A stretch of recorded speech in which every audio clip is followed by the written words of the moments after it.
La nuit, une demi-lune, parfois un cri de chouette. On avait éloigné le marchand, son épouse et tous leurs domestiques. Un calme étrange régnait dans la demeure. Père et moi étions accroupis derrière le rocher de lettré dans la cour. Par les multiples orifices de la pierre, je voyais la fenêtre du fils de la maison. « Oh Xiao Zheng, ma douce Xiao Zheng !» Ses plaintes enfiévrées étaient pitoyables. Pris de délire, le jeune homme était ligoté sur son lit pour son bien. Mais père avait laissé une fenêtre ouverte, afin que la brise porte ses cris jusqu'aux rizières dans le lointain. « Tu crois qu'elle va venir ?» je chuchotais. Ce jour-là marquait mon 13e anniversaire et ma première chasse. « Sans aucun doute, répondit-il. Une Ulijin ne peut pas résister aux pleurs de l'homme qu'elle a ensorcelé. Comme les amants papillons de la romance de Liang Sambo et Yu Xingtai ? Je revoyais la troupe d'opéra passer par notre village l'automne précédent. Non. Père parut éprouver quelques difficultés à s'en expliquer. Sache simplement que ce n'est pas pareil. Je hochai la tête, sans trop comprendre. Je me souvenais toutefois de la visite du marchand et de sa femme, venue lui demander son aide. Quelle honte, avait murmuré le marchand. Il n'a même pas 19 ans. Comment a-t-il pu lire autant d'ouvrages savants et succomber pourtant à une telle créature? Il n'y a pas de honte à tomber sous le charme d'une Jiling, avait répondu mon père. Même le grand érudit Wong Lai a passé 3 nuits en compagnie de l'une d'elles, et il a obtenu la première place aux examens impériaux. Votre fils n'a besoin que d'un peu d'aide. Il faut le sauver, avait dit la femme du marchand en s'inclinant comme un poulet picorant du riz. Si cela se sait, les marieuses ne voudront jamais s'occuper de lui. Une Jiling était un démon voleur de cœur. Je frémis, craignant de manquer du courage voulu pour l'affronter. Père posa une main toute chaude sur mon épaule, ce qui me calma. Dans cette main, il tenait que d'hirondelle. Une épée forgée par notre ancêtre, le général Lo Yip, 13 générations plus tôt. Investie de bénédictions taoïstes par centaines, sa lame avait bu le sang d'innombrables démons. Un nuage vagabond obscurcit la lune, plongeant tous les environs dans le noir. Quand l'astre reparut, je faillis pousser un cri. Au milieu du jardin intérieur, se tenait la plus belle dame que j'ai jamais vue. Vêtue d'une robe flottante de soie blanche aux manches amples et à la large ceinture argentée, elle avait un visage de neige et des cheveux de charbon qui lui tombaient jusqu'à la taille. Elle m'évoqua les portraits des beautés de la dynastie Tang que la troupe d'opéra accrochait sur scène. Elle pivota lentement pour regarder alentour, ses yeux chatoyants au clair de lune tels 2 mares miroitantes. Son air chagrin me surprit.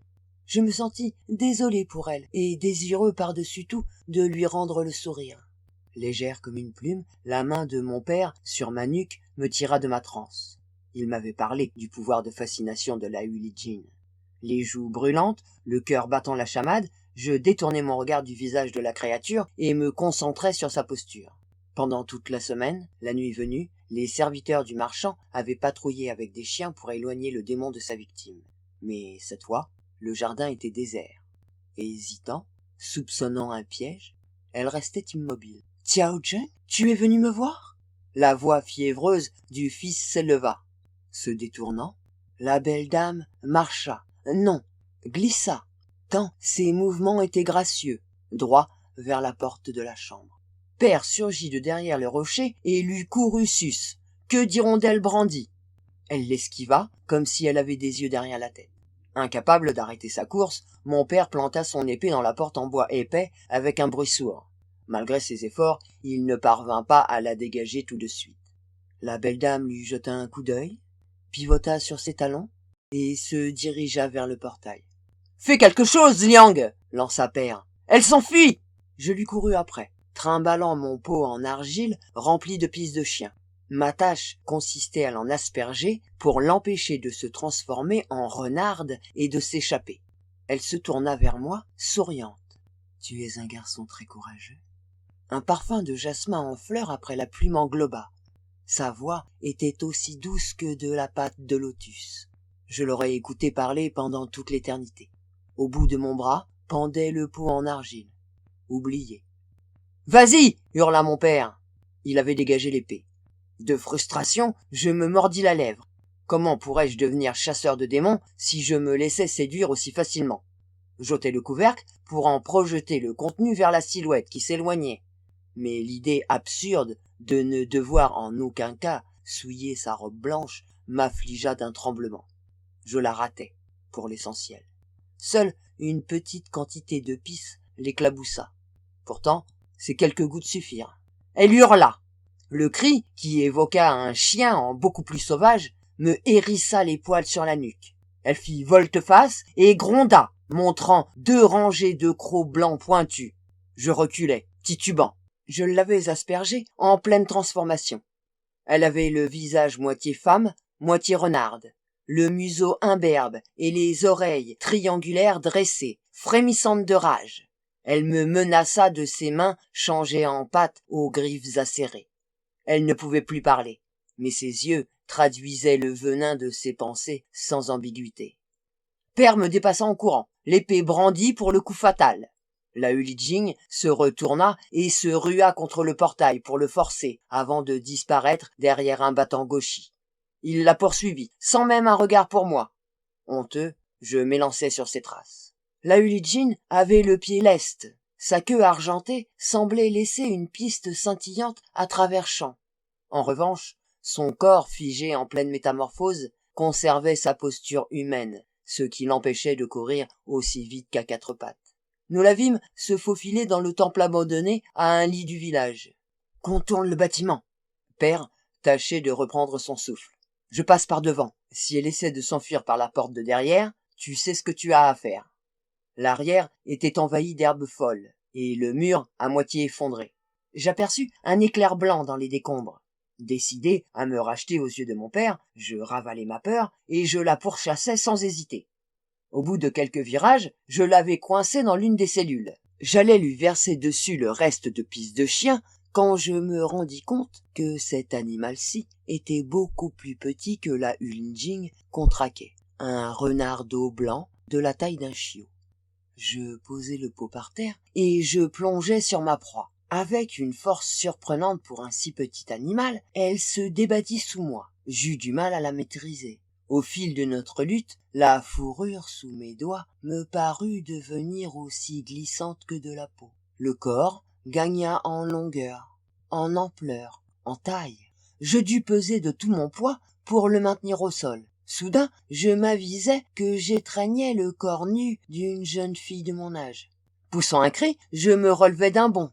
Elle se redressa lentement, alla prendre une robe de soie derrière un tas de paille, l'enfila et me toisa avec dédain. Un grondement retentit dans la grande salle, suivi par le fracas d'une lourde épée qui s'abattait sur une table. Il y eut ensuite un nouveau grondement et les jurons de mon père. On échangea un regard, la fille et moi. Elle était encore plus jolie que la chanteuse d'opéra qui n'avait pas quitté mes pensées de toute l'année dernière. « Pourquoi s'en prendre à nous ?» demanda-t-elle. « On ne vous a rien fait. Ta mère a ensorcelé le fils du marchand. Nous devons le sauver. » Ensorcelé ? C'est lui qui refuse de la laisser en paix. J'en restais interloqué. Qu'est-ce que tu racontes ? Une nuit, il y a 1 mois de ça, il est tombé sur ma mère prise dans un piège posé par un éleveur de poulets. Elle a dû adopter sa forme humaine pour s'échapper. Dès qu'il l'a vue, il s'en est amouraché. Comme elle apprécie sa liberté, elle ne voulait rien avoir à faire avec lui. Mais une fois qu'un homme s'est épris d'une Hulijing, elle ne peut que l'entendre, quelle que soit la distance qui les sépare. Les plaintes et les pleurs du fils du marchand l'accaparaient, si bien qu'elle a dû passer le voir chaque nuit pour le calmer. Ce n'était pas ce que père m'avait rapporté. Elle aime à séduire des lettrés innocents et à utiliser leur essence vitale pour alimenter sa magie diabolique. Vois comme ce jeune homme est malade. Il est malade parce que ce charlatan de médecin lui a donné un poison censé lui faire oublier ma mère. C'est elle qui le maintient en vie grâce à ses visites nuit après nuit. Et ne parle pas de séduire. Un homme peut tomber amoureux d'une Hulijing comme il le ferait d'une humaine. Faute de savoir quoi répondre, je lançai la première chose qui me passa par la tête. Je sais que ce n'est pas pareil. Elle me considéra d'une mine mutine. Pas pareil ? J'ai vu ton regard sur moi avant que je mette ma robe. Je rougis. Démon sans pudeur ! Je ramassai le pot de pisse. Elle resta à me regarder avec un air moqueur. Je finis par poser le récipient. Dans la grande salle, le combat gagnait en intensité. Tout d'un coup, un grand fracas retentit, que suivit le hurlement de triomphe de père et le long cri de douleur de la femme renarde. Le sourire narquois s'effaça, remplacé par une colère qui se changea bientôt en chagrin. Les yeux de ma compagne avaient perdu leur lustre. Ils semblaient éteints, morts. Père grogna de nouveau. Le cri s'interrompit soudain. « Liang! Liang, c'est fini! Où es-tu » Des larmes roulaient sur les joues de la fille. « Fouille le temple !» reprit la voix de mon père. « Elle a peut-être des renardeaux dans le coin. Il faut qu'on les tue aussi. » Elle se crispa. « Liang, tu as trouvé quoi ?» La voix se rapprochait. « Rien ?»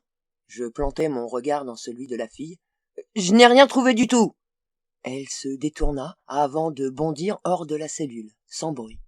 Un instant plus tard, j'aperçus un petit renard blanc qui sautait le mur arrière effondré pour disparaître dans la nuit. C'était Qingming, la fête des morts. Père et moi, on alla balayer la tombe de mère, nantie de nourriture et de boissons afin de la réconforter dans l'au-delà. « J'aimerais rester un peu, » annonçai-je. Il hocha la tête et repartit à la maison. Je murmurai une excuse amère, emballai le poulet qu'on avait apporté et parcourus les 3 lits jusqu'à l'autre versant de la colline où se dressait le temple abandonné. Je trouvai Yann à genoux dans la grande salle, non loin de l'endroit où mon père avait tué sa mère 5 ans plus tôt. Elle portait désormais un chignon, dans le style de la jeune fille qui a fait son jijili, la cérémonie marquant sa sortie de l'enfance. On se voyait pour Qingming, Chongyan, Yulan et le Nouvel An, les occasions censées réunir les familles. « Tiens, pour toi, » dis-je en lui tendant le poulet cuit à la vapeur. « Merci. » Elle en détacha une patte qu'elle mordit avec délicatesse. Yann m'avait expliqué que les femmes renardes choisissaient de vivre près des villages humains afin d'avoir de l'humanité dans leur existence.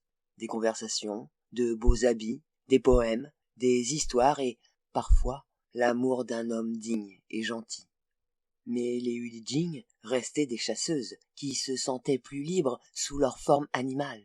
Vu le sort subi par sa mère, Yann évitait les poulaillers. Mais le goût de la volaille lui manquait. « Et la chasse, ça va ?» demandai-je. « Mal. Il n'y a plus beaucoup de salamandres centenaires ni de lièvres à 6 orteils. Je ne mange guère à ma faim. » Elle prit une nouvelle bouchée du poulet qu'elle mâcha et avala. « J'ai de la peine à me métamorphoser aussi. »« À garder cette forme ? » ?»« Non. » Elle posa le reste du poulet par terre et murmura une prière pour sa mère. « À retrouver ma vraie forme pour chasser ? Certaines nuits, je n'y arrive plus du tout. Et toi, la chasse ? » Pareil, on croise moins d'esprits serpents ou de spectres vengeurs qu'il y a quelques années, semble-t-il. Même les hantises de suicider avec des comptes à régler diminuent. Et on n'a eu aucun cadavre réanimé à proprement parler depuis des mois. Père se fait du souci pour l'argent. On n'avait pas eu à s'occuper du Nuljiling depuis des lustres non plus. Yann leur avait peut-être déconseillé le coin. À vrai dire, j'étais soulagé. Devoir expliquer l'erreur à mon père ne m'enchantait guère. Il s'irritait déjà de perdre le respect des villageois, à présent qu'il paraissait avoir moins besoin de son savoir et de son talent. « Tu n'as jamais songé que les cadavres réanimés étaient peut-être des incompris, comme ma mère et moi ?» Voyant mon expression, elle éclata de rire. « Je plaisante. On avait de drôles de rapports, Yann et moi. Ce n'était pas tout à fait une amie. Plutôt une relation vers laquelle j'étais attiré, car on savait tous les deux que le monde fonctionnait d'une autre façon qu'on me l'avait appris. » Elle regarda la part de poulet qu'elle avait laissée pour sa mère. « Je crois que la magie de la terre se tarit. » Je me doutais que quelque chose clochait, mais je n'avais pas voulu exprimer ma crainte, de peur de lui donner corps. Qu'est-ce qui l'assèche, à ton avis ? Au lieu de répondre, elle tendit l'oreille, concentrée. Puis elle se leva, m'empoigna la main et m'entraîna derrière le Bouddha de la grande salle. « Qu'est-ce que... » Elle posa un doigt sur mes lèvres. Serré contre elle, je remarquai enfin son odeur, qui rappelait celle de sa mère. Fleurie, douce, mais âpre, comme celle de couverture mise à sécher en plein soleil. Mon visage me cuisait. Un instant plus tard, j'entendis des hommes entrer dans le temple. Peu à peu, je sortis la tête de derrière la statue pour pouvoir les regarder. Il faisait chaud. Le groupe voulait s'abriter du soleil de midi. 2 hommes posèrent au sol une chaise à porteur en osier. Le passager qui en descendit était étranger, la peau pâle, les cheveux jaunes bouclés. Les autres transportaient des tripodes, des niveaux, des tubes en bronze et des malles ouvertes remplies d'appareils bizarres. « Très honoré, Mr. Thompson. » Un homme vêtu en mandarin s'approcha de l'étranger. Sa façon de s'incliner, de sourire, de hocher la tête m'évoquait un chien battu qui cherche à rentrer dans les bonnes grâces de son maître. « Reposez-vous et buvez un peu de thé glacé.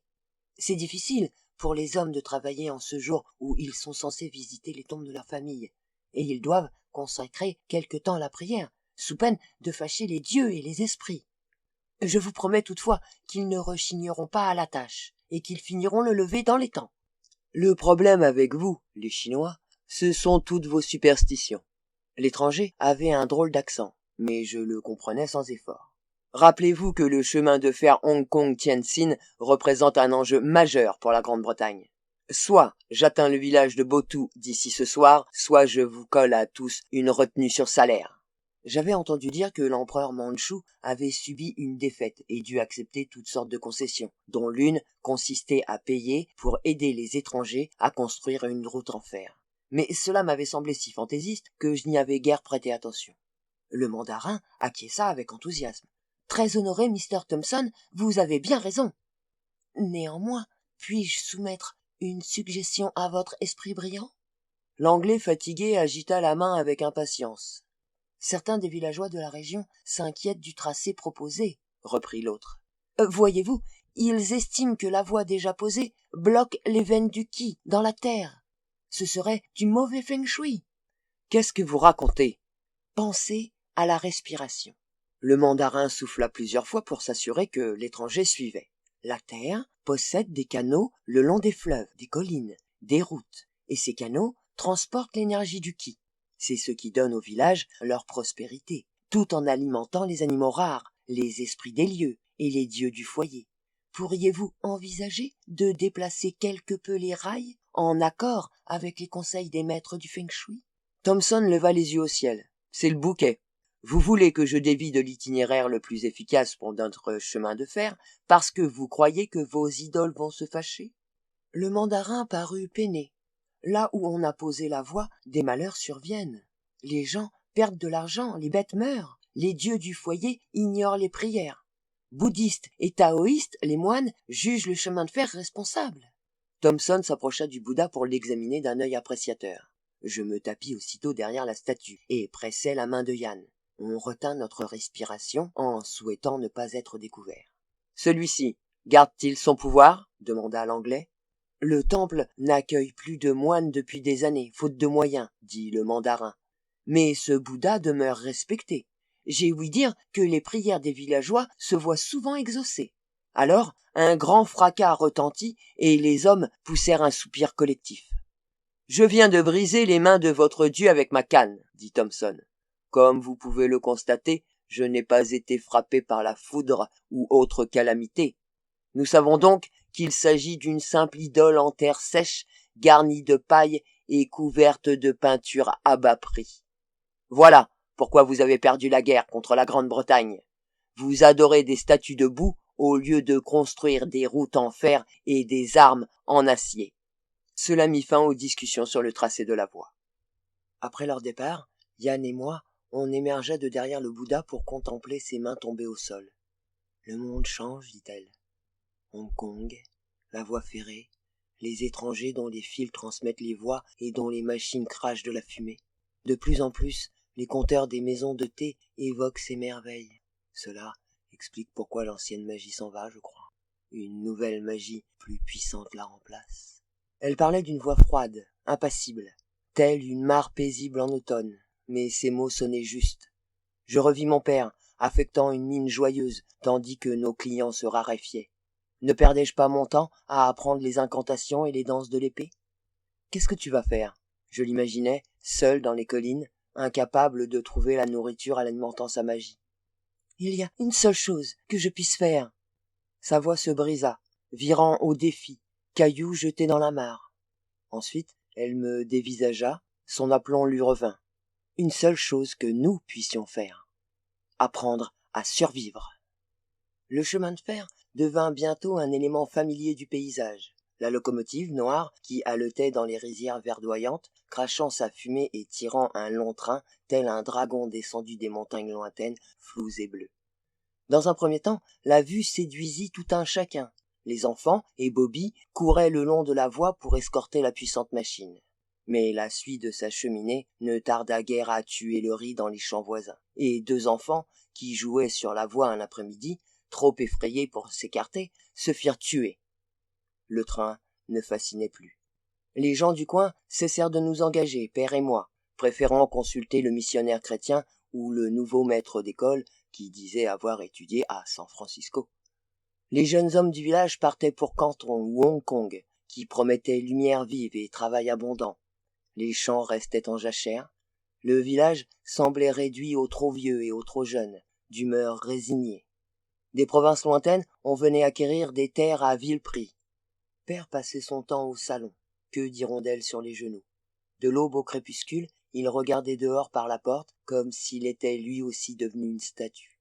Chaque soir, en rentrant des champs, je voyais une brève lueur d'espoir dans ses yeux. « Quelqu'un a-t-il demandé notre aide ?»« Non, » répondais-je en tâchant de garder un ton léger. « Mais je parie qu'on aura bientôt un cadavre réanimé. Depuis le temps. » J'évitais de le regarder en parlant. Je refusais de voir la lueur d'espoir s'éteindre. Un jour, je le découvris pendu à la poutre de sa chambre. Pendant que je le décrochais et que je l'allongeais par terre, le cœur serré, la comparaison me frappa. Comme les proies qu'il avait traquées toute sa vie, l'ancienne magie l'avait déserté pour toujours, et il ne savait pas comment survivre en son absence. Queue d'hirondelle me parut lourde et terne. Jamais je n'avais envisagé d'autre voie qu'une carrière de chasseur de démons. Mais faute de démons, faute d'esprit, comment la suivre ? Toutes les bénédictions taoïstes placées sur la lame avaient échoué à dissiper le chagrin paternel. Si je restais là, peut-être mon cœur deviendrait-il trop lourd aussi, au point de ne plus vouloir battre. Je n'avais pas revu Yann depuis le jour où, 6 ans plus tôt, on s'était dissimulé des hommes venus tracer la voie ferrée. Mais sa phrase me revenait. Apprendre à survivre. Je fis mon sac, achetai un billet de train pour Hong Kong. Le garde sikh vérifia mes papiers et me fit signe de passer le portail de sécurité. Je marquai une pause pour suivre du regard la voie qui escaladait la montagne. Elle évoquait davantage une échelle dressée à l'assaut des cieux. Il s'agissait d'un funiculaire, la ligne de tram qui desservait le sommet du pic Victoria, où les maîtres de Hong Kong vivaient et où les Chinois avaient interdiction de séjourner. Des Chinois dont on acceptait toutefois qu'ils enfournent du charbon dans les chaudières et graissent les rouages. Alors que je baissais la tête à l'entrée de la machinerie, la vapeur s'éleva tout autour de moi. Au bout de 5 ans, je connaissais le grondement régulier des pistons et le grincement saccadé des rouages, aussi bien que les rythmes de mon souffle et de mon cœur. La musique de leur cacophonie ordonnée me touchait, comme les coups de cymbales et de gong au début d'un opéra. Je vérifiais la pression, appliquais du mastic sur les joints, resserrais les collerettes, remplaçais les rouages usés du câble de secours. Je m'oubliais au travail, une tâche difficile et satisfaisante. À la fin de mon poste, la nuit tombait. Je ressortis de la machinerie pour découvrir la pleine lune. Un tram bondé escaladait le flanc de la montagne, hissé par le moteur dont j'avais la charge. « Ne vous laissez pas prendre par les fantômes chinois » dit une femme aux cheveux d'or, ses compagnons éclatant de rire. On était la nuit de Yulan, la fête des fantômes, m'avisai-je. Il me faudrait offrir quelque chose à mon père. Peut-être aller chercher des billets de banque funéraires à Mongkok. « Comment ça ? Tu as fini ta journée ? On a encore envie de toi ?»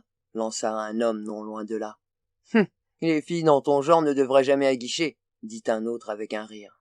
Regardant vers les voies, j'aperçus une Chinoise debout dans l'ombre de la station du tram.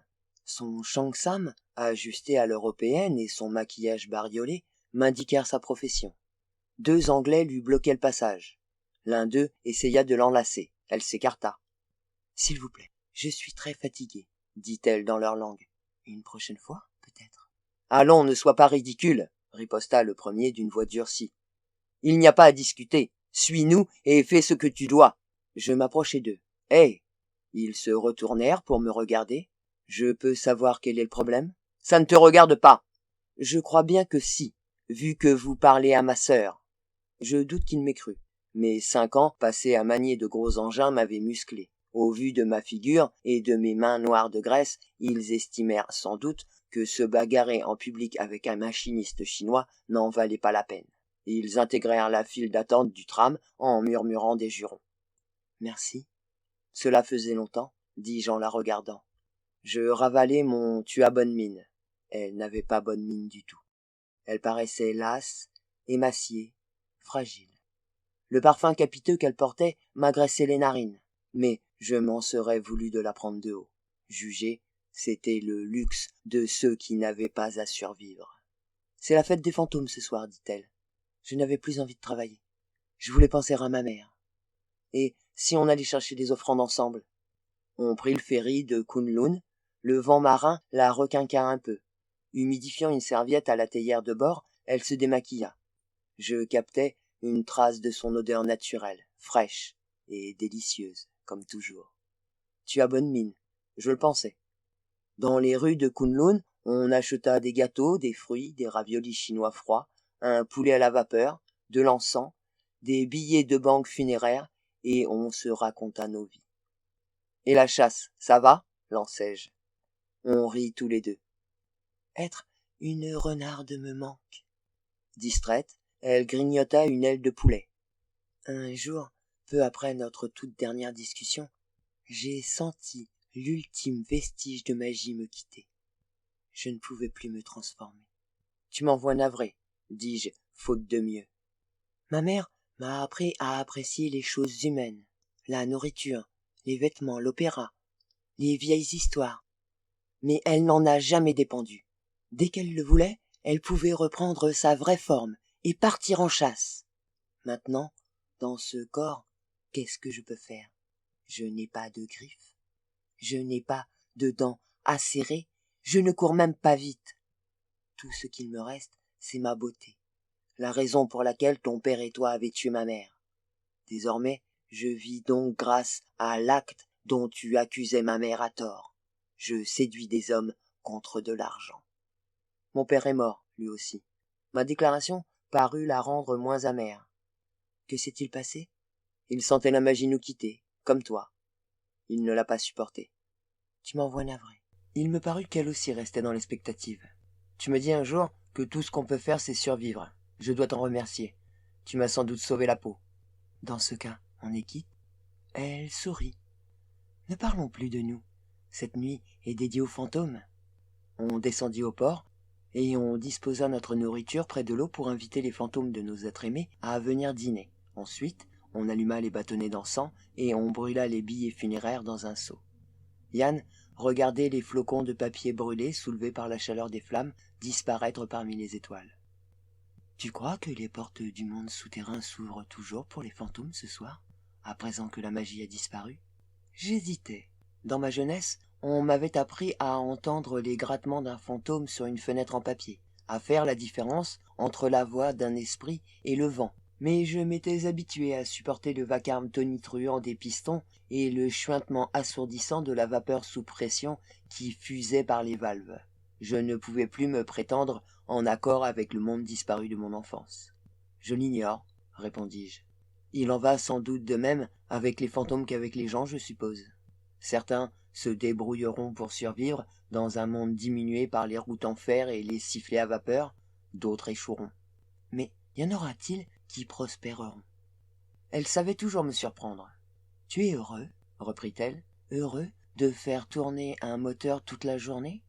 D'être un rouage parmi d'autres ? À quoi est-ce que tu rêves ?» Je ne gardais aucun souvenir de mes rêves. Je m'étais laissé happer par les mouvements des rouages et des leviers, au point que mon esprit remplissait les intervalles entre les bruits incessants du métal contre le métal. C'était un moyen d'éviter de songer à mon père, à un pays qui avait perdu tant de son caractère. « Je rêve de chasser dans cette jungle de métal et d'asphalte, » déclara-t-elle. « Je rêve de ma vraie forme, sautant d'une poutre à une corniche, d'une terrasse à un toit, jusqu'à ce que je me retrouve au sommet de cette île et que je puisse gronder après tous les hommes qui croient me posséder. » Ses yeux, enflammés l'espace d'un instant, se ternirent. En cette ère de la vapeur et de l'électricité, dans cette vaste métropole, à part les habitants du pic Victoria, y a-t-il encore quelqu'un sous sa vraie forme ? demanda-t-elle. Assis, côte à côte, sur le quai, on brûla toute la nuit des billets funéraires, dans l'attente d'un signe nous prouvant que les fantômes nous côtoyaient toujours.